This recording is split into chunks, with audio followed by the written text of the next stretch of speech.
ওম শান্তি। আজিৰ তাৰিখ 20 মাৰ্চ 2022।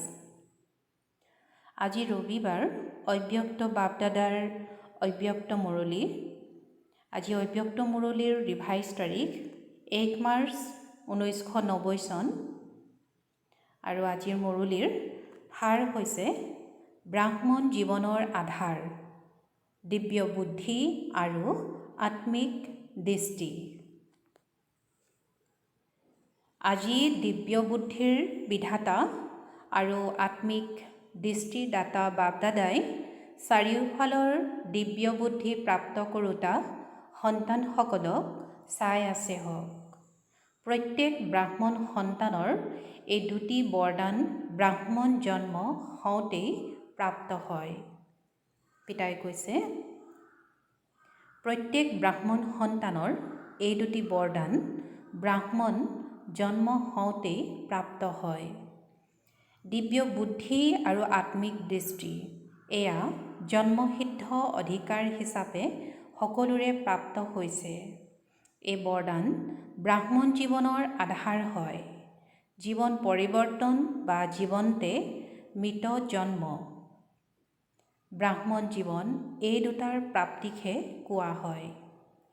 জীৱন পৰিৱৰ্তন বা জীৱন্তে মৃত জন্ম, ব্ৰাহ্মণ জীৱন এই দুটাৰ প্ৰাপ্তিকহে কোৱা হয়। অতীতৰ জীৱন আৰু বৰ্তমানৰ জীৱন দুয়োটাৰে পাৰ্থক্য বিশেষকৈ এই দুটা কথাৰেই হয়। এই দুটা কথাৰ ওপৰতেই সংগমযোগী পুৰুষাৰ্থীসকলৰ নম্বৰ প্ৰাপ্ত হয়। এই দুটা কথাক সদায় প্ৰতিটো সংকল্পত, বাণীত, কৰ্মত যিয়ে যিমান প্ৰয়োগ কৰে সিমানেই আগত নম্বৰ লয়। আত্মিক দৃষ্টি, দৃষ্টিৰে বৃত্তি, কীৰ্তি স্বতঃ সলনি হৈ যায়। দিব্য বুদ্ধিৰ দ্বাৰা নিজৰ প্ৰতি, সেৱাৰ প্ৰতি, ব্ৰাহ্মণ পৰিয়ালৰ সম্বন্ধ সম্পৰ্কৰ প্ৰতি সদায় আৰু স্বতঃ প্ৰতিটো কথাত নিৰ্ণয় যথাৰ্থ হয়। আৰু য'ত দিব্য বুদ্ধিৰ দ্বাৰা নিৰ্ণয় যথাৰ্থ হয় তেন্তে নিৰ্ণয়ৰ আধাৰতেই স্বয়ং সেৱা সম্বন্ধ সম্পৰ্ক যথাৰ্থ শক্তিশালী হৈ যায়। মূল কথা হৈছে দৃষ্টি আৰু দিব্য বুদ্ধি। পিতাই কৈছে যে মূল কথা হৈছে দৃষ্টি আৰু দিব্য বুদ্ধি। আজি বাপদাদাই সকলো সন্তানৰে দিব্য বুদ্ধি পৰীক্ষা কৰি আছিল। সৰ্বপ্ৰথমে দিব্য বুদ্ধিৰ প্ৰথম লক্ষণ তেওঁলোকে সদায় পিতাক, নিজক আৰু প্ৰত্যেক ব্ৰাহ্মণ আত্মাক যি হয়, যেনেকুৱা হয় তেনেকৈয়ে জানি সেইটো ৰূপত পিতাৰ পৰা যিমান ল'ব লাগে সেই অধিকাৰ সদায় প্ৰাপ্ত কৰি থাকে। পিতাই যেনেকুৱা কৰি গঢ়িছে, সেৱাৰ নিমিত্ত কৰিছে, পিতাই ব্ৰাহ্মণ জীৱনৰ যি বিশেষত্ব বা দিব্য গুণ দিছে, যেনেকৈ নিমিত্ত কৰিছে তেনেকৈয়ে নিজে নিজক চিনি সেই অনুসৰি নিজক আগবঢ়াই লৈ যোৱা, ইয়াক কোৱা হয় পিতাক, নিজক আৰু ব্ৰাহ্মণ আত্মাসকলক যি হয়, যেনেকুৱা হয় তেনেকৈয়ে তেওঁলোকক জানি আগবঢ়াই নিয়া। এয়া হৈছে দিব্য বুদ্ধিৰ প্ৰথম লক্ষণ। দিব্য বুদ্ধি অৰ্থাৎ পবিত্ৰ শংখ বুদ্ধি। শংখ অৰ্থাৎ স্বচ্ছতা, গাখীৰ আৰু পানী বা মুকুতা আৰু পথাৰক চিনি মুকুতা গ্ৰহণ কৰোঁতা। জানে যে এয়া পাথৰ, এয়া মুকুতা, কিন্তু পাথৰ ধাৰণ নকৰে। সেইবাবে পবিত্ৰ শংখ সংগমযোগী জ্ঞান স্বৰূপ বিদ্যাৰ দেৱী সৰস্বতীৰ বাহন। তোমালোক সকলো জ্ঞানস্বৰূপ হোৱা, সেইবাবে বিদ্যাপতি নাইবা বিদ্যা দেৱী হোৱা। এই বাহন হৈছে দিব্য বুদ্ধিৰ চিন। তোমালোক সকলো ব্ৰাহ্মণে বুদ্ধিযোগৰ দ্বাৰা তিনিও লোকতে বিচৰণ কৰা। বুদ্ধিকো বাহন বুলি কয়। এই দিব্য বুদ্ধিৰ বাহন সকলো বাহনতকৈ তীব্ৰ গতিৰ হয়। দিব্য বুদ্ধিক বুদ্ধিবল বুলিও কোৱা হয়। পিতাই কৈছে দিব্য বুদ্ধিক বুদ্ধিবল বুলিও কোৱা হয়, কিয়নো বুদ্ধিবলৰ দ্বাৰাহে পিতাৰ পৰা সৰ্বশক্তি আহৰণ কৰিব পৰা কৰিব পাৰা, সেইবাবে বুদ্ধিবল বুলি কোৱা হয়। পিতাই কৈছে দিব্য বুদ্ধিক বুদ্ধিবল বুলি কোৱা হয়, কিয়নো বুদ্ধিবলৰ দ্বাৰাহে পিতাৰ পৰা সৰ্বশক্তি আহৰণ কৰিব পাৰা, সেইবাবে বুদ্ধিবল বুলি কোৱা হয়। যিদৰে বিজ্ঞানৰ বল আছে, বিজ্ঞানৰ বলে সদৰ কিছুমান চমৎকাৰ কৰি দেখুৱায়। বহুত কথা যিবোৰ আজি মানৱৰো অসম্ভৱ যেন লাগে, সেয়া সম্ভৱ কৰি দেখুৱায়। কিন্তু এয়া হৈছে বিনাশী বল। বিজ্ঞান হৈছে বুদ্ধিবল, কিন্তু দিব্য বুদ্ধি বল নহয়। পাৰ্থিৱ অৰ্থাৎ সাংসাৰিক বুদ্ধি, সেইবাবে এই সংসাৰৰ প্ৰতি প্ৰকৃতিৰ কথাহে ভাবিব আৰু কৰিব পাৰে। দিব্য বুদ্ধি বলে মাষ্টাৰ সৰ্বশক্তিমান কৰি তোলে। পৰমাত্ম পৰিচয়, পৰমাত্ম মিলন, পৰমাত্ম প্ৰাপ্তিৰ অনুভূতি কৰায়। দিব্য বুদ্ধি যি বিচাৰে, যেনেকৈ বিচাৰে অসম্ভৱকো সম্ভৱ কৰোঁতা হয়। পিতাই কৈছে যে দিব্য বুদ্ধি যি বিচৰা, যেনেকৈ বিচৰা অসম্ভৱক সম্ভৱ কৰোঁতা হয়। দিব্য বুদ্ধিৰ দ্বাৰা প্ৰতিটো কৰ্মত পৰমাত্ম স্নেহ অৰ্থাৎ পবিত্ৰ স্পৰ্শ অনুভৱ কৰি প্ৰতিটো কৰ্মত সফলতা অনুভৱ কৰিব পাৰা। দিব্য বুদ্ধিয়ে মায়াৰ যিকোনো আক্ৰমণক পৰাজয় বৰণ কৰাব পাৰে। য'ত পৰমাত্ম স্পৰ্শ আছে, পবিত্ৰ স্পৰ্শ আছে, হাত মিহলি নাই, ত'ত মায়াৰ স্পৰ্শ অথবা আক্ৰমণ অসম্ভৱ। মায়া অহাটো দূৰৈৰ কথা, কিন্তু স্পৰ্শও কৰিব নোৱাৰে। মায়া দিব্য বুদ্ধিৰ আগত সফলতাৰ বৰমালা হৈ যায়। মায়া নাথাকে, যেনেকৈ দাপৰৰ ৰজোগুণী ঋষিমুনি আত্মাসকলে সিংহকো নিজৰ শক্তিৰে শান্ত কৰি দিছিল নহয় জানো। কৈছে যে দাপৰৰ ৰজোগুণী ঋষিমুনি আত্মাসকলে সিংহকো নিজৰ শক্তিৰে শান্ত কৰি দিছিল নহয় জানো। সিংহ সংগী হৈ যায়, বাহন হৈ যায়, খেলৰ সামগ্ৰী হৈ যায়, পৰিৱৰ্তন হৈ যায় নহয়। পিতাই কৈছে পৰিৱৰ্তন হৈ যায় নহয়। গতিকে তোমালোক শতপ্ৰধান মাষ্টাৰ সৰ্বশক্তিমান দিব্য বুদ্ধি বৰদানীৰ আগত মায়া কি? মায়া শত্ৰুৰ পৰা পৰিৱৰ্তন হ'ব নোৱাৰে জানো? দিব্য বুদ্ধি বল অতি শ্ৰেষ্ঠ বল। কেৱল তাক ব্যৱহাৰ কৰা, যেনেকুৱা সময় তেনেকুৱা বিধিৰে ব্যৱহাৰ কৰা, তেন্তে সৰ্বসিদ্ধি তোমালোকৰ হাতৰ মুঠিত আছে। সিদ্ধি কোনো ডাঙৰ বস্তু নহয়, কেৱল দিব্য বুদ্ধিৰ কৌশল। যিদৰে আজিকালিৰ যাদুকৰে হাতৰ কৌশল দেখুৱাই নহয়, এই দিব্য বুদ্ধিৰ কৌশলে সৰ্বশক্তিক বা সৰ্বসিদ্ধিক হাতৰ মুঠিত আনি দিয়ে। পিতাই কৈছে যে এই দিব্য বুদ্ধিৰ কৌশলে সৰ্বসিদ্ধিক হাতৰ মুঠিত আনি দিয়ে।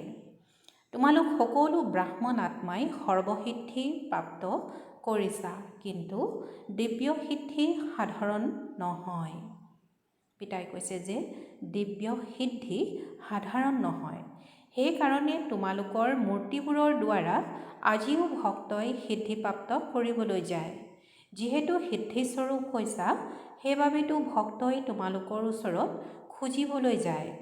গতিকে বুজিলা দিব্য বুদ্ধিৰ চমৎকাৰ কি? দিব্য বুদ্ধিৰ চমৎকাৰ স্পষ্ট হ'ল নহয়। কিন্তু আজি কি দেখিলোঁ বাৰু?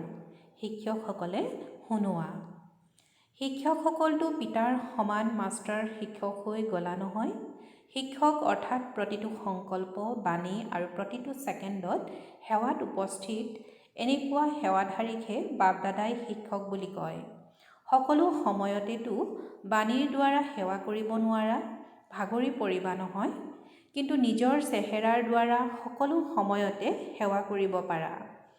ইয়াত ভাগৰি পৰাৰ কথা নাই, এইটোতো কৰিব পাৰা নহয়। শিক্ষকসকলে বাণীৰ সেৱাটো যথাশক্তি সময় অনুসৰিহে কৰিবা।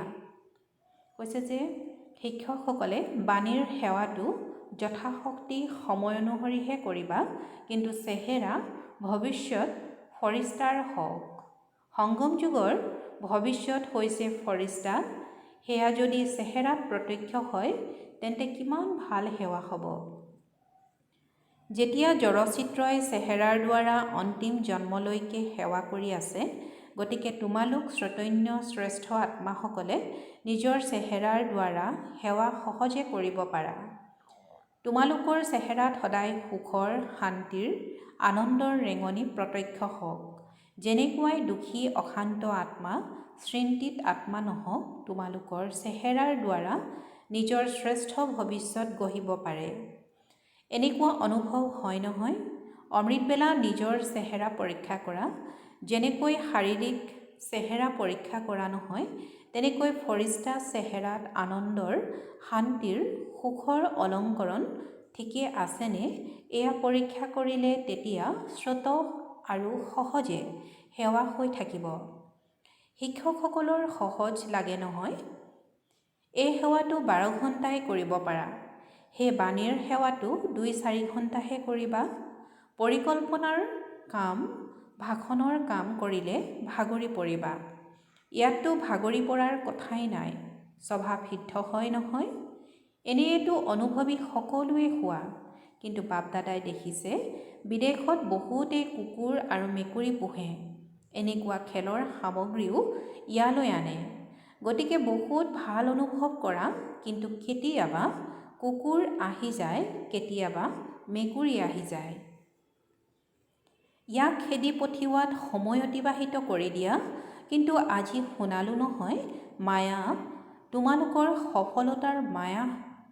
সফলতা মালা হৈ যাব। পিতাই কৈছে যে মায়া তোমালোকৰ সফলতাৰ মালা হৈ যাব। সকলো নিমিত্ত সেৱাধাৰীৰ ডিঙিত মালা বিদ্যমান হৈয়ে আছে। সফলতাৰ মালা নে কেতিয়াবা কেতিয়াবা ডিঙিত মালা থকা সত্ত্বেও দৃষ্টিগোচৰ নহয়। বাহিৰত বিচাৰি ফুৰা যাতে সফলতা পাওঁ। যেনেকৈ ৰাণীৰ কাহিনী শুনোৱা হয় নহয়, ডিঙিত হাৰ থকা সত্ত্বেও বাহিৰত বিচাৰি থাকিল। এনেকুৱাটো নকৰা নহয়। সফলতা প্ৰত্যেক ব্ৰাহ্মণ আত্মাৰ অধিকাৰ হয়। পিতাই কৈছে যে সফলতা প্ৰত্যেক ব্ৰাহ্মণ আত্মাৰ অধিকাৰ হয়। সকলো শিক্ষক সফলতা মূৰত হোৱা নহয়, হয়। পিতাই কৈছে যে সকলো শিক্ষক সফলতা মূৰত হোৱা নহয়নে, পুৰুষাৰ্থী মূৰত।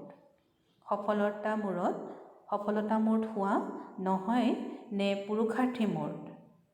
পৰিশ্ৰম মূৰত হোৱা। পুৰুষাৰ্থও সহজ পুৰুষাৰ্থ, পৰিশ্ৰমৰ নহয়। যথাৰ্থ পুৰুষাৰ্থৰ পৰিভাষাই হৈছে যে স্বভাৱসিদ্ধ মনোযোগ। পিতাই কৈছে যে পুৰুষাৰ্থৰ পৰিভাষাই হৈছে যে স্বভাৱসিদ্ধ মনোযোগ।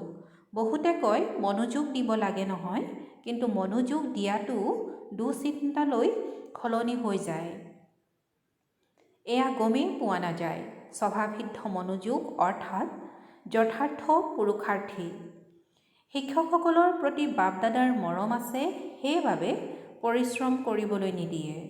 অন্তৰৰ মৰমটো এয়াই হয় নহয়? পিতাই কৈছে অন্তৰৰ মৰমটো এয়াই হয় নহয়, সুধিছে। বাৰু পাছলৈ আকৌ এবাৰ শুনাম কি কি দেখিলোঁ। অলপকৈ শুনাম। সকলোৰে ভিতৰত নিজৰ চিত্ৰটো দেখি আছা নহয়? দেশ বিদেশত সেৱাৰ ধুমধাম বহুত ভাল হৈ আছে। ভাৰতৰ সন্মিলনো বহুত ভালকৈ সফল হ'ল।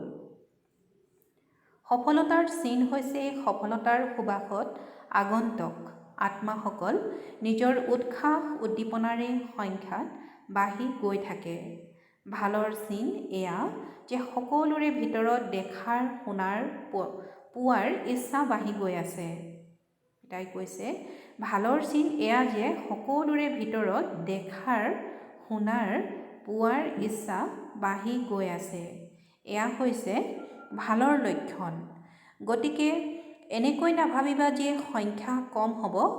যদি ভাল কৰা তেন্তে ইচ্ছা বাঢ়িব, সংখ্যাটো বাঢ়িব। বিদেশত চিন্তামুক্ত কৰাতেই হওক বা সন্মিলনতেই হওক, দুয়োটাৰে ফলাফল দিন প্ৰতিদিনে ভালকৈও ভাল দেখিবলৈ পোৱা যায়। পিতাই কৈছে যে বিদেশত চিন্তামুক্ত কৰাতেই হওক বা সন্মিলনতেই হওক, দুয়োটাৰে ফলাফল দিন প্ৰতিদিনে ভালতকৈও ভাল দেখিবলৈ পোৱা গৈছে। সকলোতকৈ ভাল ফলাফল এয়া যে বিদেশত আগতে কৈছিল যে ব্ৰহ্মকুমাৰীৰ নাম শুনিলে কোনো নাহিব। পিতাই কৈছে যে সকলোতকৈ ভাল ফলাফল এয়া যে বিদেশত আগতে কৈছিল যে ব্ৰহ্মকুমাৰীৰ নাম শুনিলে কোনো নাহিব। এতিয়াতো তেওঁলোকে বুজি পায় জনসাধাৰণ পোনপটীয়াভাৱে ব্ৰহ্মকুমাৰীৰ আশ্ৰমত চিন্তামুক্ত হ'বলৈ গৈ আছে, ৰাজযোগ শিকিবলৈ গৈ আছে। গতিকে এয়া হ'ল পৰ্দাৰ বাহিৰলৈ আহিল, উৰণি আঁতৰিল। মধুবন নিবাসী বা সেৱাধাৰী সকলোৱে ভাৰতৰ অনেক স্থানৰ পৰা আহি সেৱা কৰিলে। মধুবন নিবাসী বা চাৰিওফালৰ সেৱাধাৰীসকলে স্নেহেৰে কথালৈ ভূক্ষেপ নকৰি আৰাম নাচাই অক্লান্ত সেৱা কৰিলে। সেইবাবে বাপদাদাই চাৰিওফালৰ অক্লান্ত সেৱাৰ সফলতা প্ৰাপ্ত কৰোঁতা বিশেষ সন্তানসকলক সেৱাৰ বাবে অভিনন্দন, অন্তৰেৰে অভিনন্দন জনাই আছে। আৱাজ প্ৰতিধ্বনিত হৈ চাৰিওফালে বিয়পি গৈছে বাৰু। সকলো দিব্য বুদ্ধিৰ আত্মিক বৰদানী আত্মাসকলক সদায় বুদ্ধিবলক সময় অনুসৰি কাৰ্য অনুসৰি ব্যৱহাৰ কৰোঁতা জ্ঞানস্বৰূপ আত্মাসকলক সদায় নিজৰ ফৰিস্তা চেহেৰাৰ দ্বাৰা অখণ্ড সেৱা কৰোঁতা সহজ পুৰুষাৰ্থী আত্মাসকলক বাপদাদাৰ স্নেহপূৰ্ণ স্মৰণ আৰু নমস্কাৰ। আৰু আত্মিক সন্তানসকলৰো আত্মিক বাপদাদাৰ স্নেহপূৰ্ণ স্মৰণ আৰু নমস্কাৰ, নমস্কাৰ, নমস্কাৰ। ডবল বিদেশী ভাতৃ ভগ্নীসকলৰ বেলেগ বেলেগ দলৰ সৈতে অব্যক্ত বাপদাদাৰ সাক্ষাৎকাৰ। প্ৰথমতে সকলোৱে নিজৰ শ্ৰেষ্ঠ ভাগ্যক দেখি আনন্দিত হৈ থাকানে? বাপদাদাই সুধিছে, সকলোৱে নিজৰ শ্ৰেষ্ঠ ভাগ্যক দেখি আনন্দিত হৈ থাকানে? লাগিলে আৰু যিমানেই নাহক, কিন্তু তোমালোকৰ ভাগ্যটো সদায় আছেই। তোমালোকে তেওঁলোকক আগবঢ়াই দিওঁ আগত থাকিবা, কিয়নো আগবঢ়াই দিওঁতাসকল স্বতঃ আগত থাকে। আনক আগবঢ়াই দিলে তোমালোকৰ পুণ্য জমা হৈ যায়। গতিকে আগবাঢ়ি গলা নহয়। সদায় এইটো লক্ষ্য প্ৰতিটো খোজতে থাকক যে আগবাঢ়ি যাব লাগে আৰু আগবঢ়াই লৈ যাব লাগে। যিদৰে পিতাই সন্তানসকলক আগবঢ়াই দিলে নিজে ৰাজহাড় হৈ থাকিল, কিন্তু আগবঢ়াই সন্তানসকলক দিলে। গতিকে পিতাক অনুসৰণ কৰোঁতা হোৱা নহয়। যিমান ইয়াত পিতাক অনুসৰণ কৰা, সিমানেই বিশ্বৰ ৰাজ্য সিংহাসনতো ক্ৰমানুসৰি অনুসৰণ কৰিবা। সিংহাসন ল'ব লাগে নে সিংহাসনত অধিষ্ঠিতজনক চাব লাগে, বহিব লাগে? সত্যযুগতো 8 গৰাকীহে বহিব।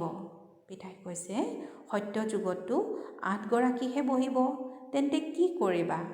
অলপ সময় জুতি ল'বা। যেতিয়া বিশ্ব মহাৰাজন নিজৰ মহলত যাব, তেতিয়া তোমালোক বহি চাবা। তাৰ পাছত কি কৰিবা? যিমান এতিয়া পিতাৰ লগত খাই বৈ থকা, খেলা পঢ়া সিমানেই তাত লগত থাকিবা। পিতাই কৈছে যে যিমান এতিয়া পিতাৰ লগত খাই বৈ থকা, খেলা পঢ়া সিমানেই তাত লগত থাকিবা, মানে পিতাৰ লগত থাকিবলৈ পাবা। তেন্তে পিতা ব্ৰহ্মাৰ প্ৰতি বহুত মৰম আছে নহয়। বাপদাদাও আনন্দিত হয় যে পিতা ব্ৰহ্মাৰ অতি মৰমৰ ব্ৰহ্মাকুমাৰ আৰু কুমাৰী হয়। পিতা ব্ৰহ্মাৰ লগত অনেক জন্ম সমীপত থাকিবা, লগত থাকিবা। 21 জন্মৰতো প্ৰতিশ্ৰুতি আছে। ভিন্ন ভিন্ন নাম ৰূপেৰে ব্ৰহ্মাৰ আত্মাৰ সৈতে সম্বন্ধত থাকিবা। এয়া অন্তৰত উদয় হয়নে? শুনিছা, সেইবাবে কোৱা। অনুভৱ হয়নে? যিমানেই সমীপতাৰ স্মৃতি থাকে, সিমানেই স্বভাৱসিদ্ধ নিচা নিশ্চয় স্বতঃ থাকিব। অন্তৰেৰে সদায় এইটো অনুভৱ কৰা যে অনেকবাৰ পিতাৰ সংগী হৈ থাকিবা। পিতাই কৈছে যে অন্তৰেৰে সদায় এইটো অনুভৱ কৰা যে অনেকবাৰ পিতাৰ সংগী হৈছোঁ, এতিয়াও হোৱা আৰু অনেকবাৰ হৈ থাকিবা। সন্তানসকলৰ অবিনাশী পুৰুষাৰ্থ দেখি বাপ দাদা বিশেষভাৱে আনন্দিত হয়। সদায় মা পিতা আৰু পৰিয়ালৰ কনিষ্ঠ সন্তানৰ প্ৰতি বিশেষ মৰম থাকে আৰু সকলোৰে মৰমেই তেওঁলোকক আগবঢ়াই নিয়ে।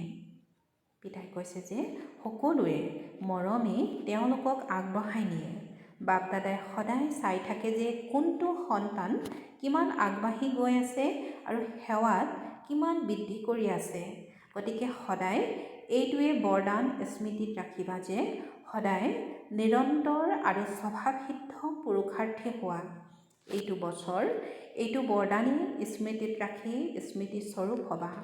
প্ৰত্যেকেই যাতে বুজে যে এইটো বৰদান ব্যক্তিগতভাৱে মোৰ বৰদান হয়। ভাল বাৰু। সকলো ব্যস্ত হৈ থকা নহয়। যিসকল ব্যস্ত হৈ থাকে তেওঁলোকৰ ওচৰত মায়া নাহে, কিয়নো তোমালোকৰ ওচৰত মায়াক আদৰিবলৈ সময়ে নাই। গতিকে ইমান ব্যস্ত হৈ থাকা নে কেতিয়াবা আদৰি লোৱা। ব্ৰাহ্মণ হৈছাই বা কিয়? ব্যস্ত হৈ থাকিবলৈ নহয় জানো? বাপ দাদাই ধেমালিতে কয় যে ব্যস্ত হৈ থাকোঁতাসকলেই ডাঙৰতকৈও ডাঙৰ ব্যৱসায়ী হয়। গোটেই দিনটোত কিমান ডাঙৰ ব্যৱসায় কৰা হিচাপ ৰাখিব জানানে?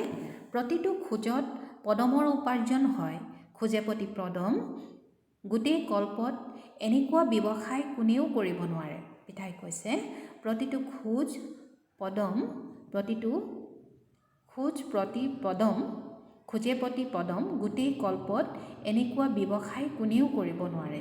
পিতাই কৈছে প্ৰতিটো খোজত পদমৰ উপাৰ্জন আছে। খোজে প্ৰতি পদম গোটেই কল্পত এনেকুৱা ব্যৱসায় কোনেও কৰিব নোৱাৰে। গতিকে যিমান জমা হয়, পিতাই কৈছে গতিকে যিমান জমা হয় সিমান জমাৰ আনন্দ থাকেনে? সকলোতকৈ বেছি আনন্দিত কোন হয়? পিতাই সুধিছে সকলোতকৈ বেছি আনন্দিত কোন হয়? নিচাৰে কোৱা। আমি যদি আনন্দিত নহওঁ তেন্তে কোন হ'ব? এইটো নিচাও থাকক কিন্তু নম্ৰ। যিদৰে ভাল বৃক্ষৰ চিন হৈছে ফলেৰে ভৰপূৰ হ'ব কিন্তু তললৈ হালি থাকিব। এনেকুৱা নিচা আছেনে? গতিকে দুয়োটা একেলগে থাকক। তোমালোক সকলোৰে স্বাভাৱিক জীৱনে এয়া হৈ গৈছে। যাকেই চোৱা সেইটো স্মৃতিৰে চাবা যে এওঁ একেটা পৰিয়ালৰে আত্মা। সেইবাবে হানি কৰা নিচা নহয়।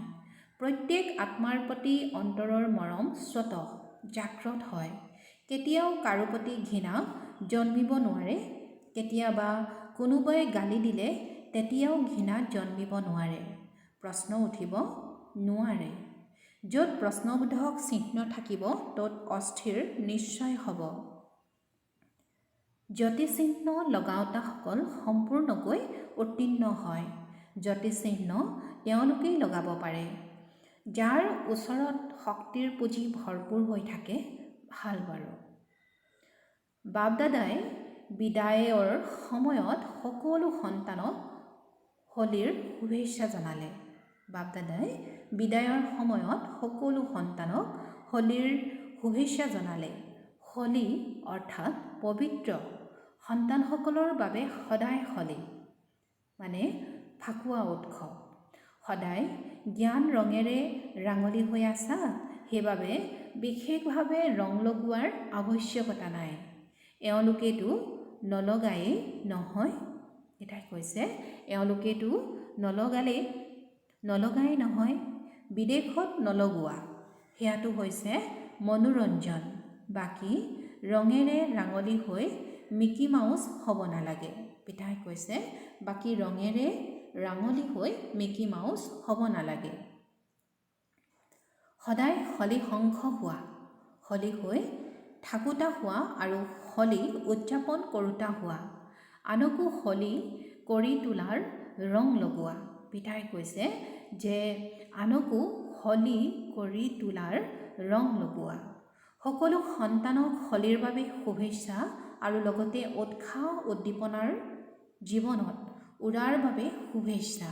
পিতাই কৈছে যে লগতে উৎসাহ উদ্দীপনাৰ জীৱনত উৰাৰ বাবে শুভেচ্ছা।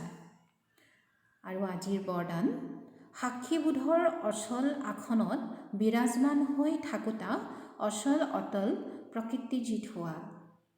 বৰদানৰ ব্যাখ্যা, প্ৰকৃতিয়ে লাগিলে অস্থিৰ কৰক বা নিজৰ সুন্দৰ খেল দেখুৱাওক, দুয়োটাতে প্ৰকৃতিৰ প্ৰতি আত্মাসকলে সাক্ষী হৈ খেল প্ৰত্যক্ষ কৰে। খেল প্ৰত্যক্ষ কৰি আনন্দিত হোৱা যায়, ভয়ভীত নহয়।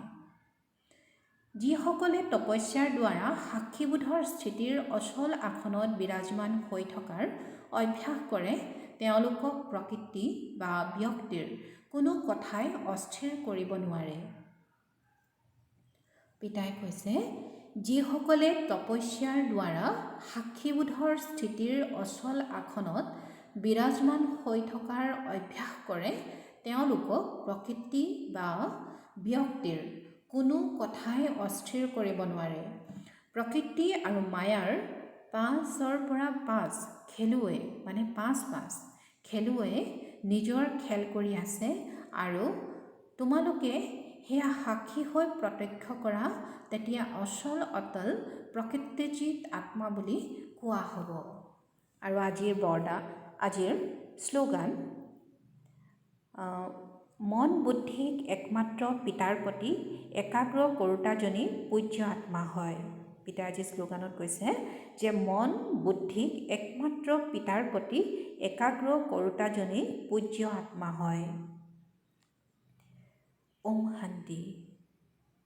আৰু আজিৰ সূচনা, আজি মাহৰ 3য় ৰবিবাৰ, সকলো ৰাজযোগী তপস্বী ভাতৃভগ্নীয়ে সন্ধিয়া 6:30 মানে 6:30 বজাৰ পৰা 7:30 বজালৈকে বিশেষ যোগ অভ্যাসৰ সময়ত পৰমধামৰ উচ্চ স্থিতিত স্থিত হৈ গোটেই গ্লোবত পবিত্ৰতাৰ শক্তিশালী কিৰণৰ দ্বাৰা পবিত্ৰতা, শান্তি আৰু শক্তিৰ প্ৰকম্পন বিয়পাই দিয়ে যেন। ওম শান্তি।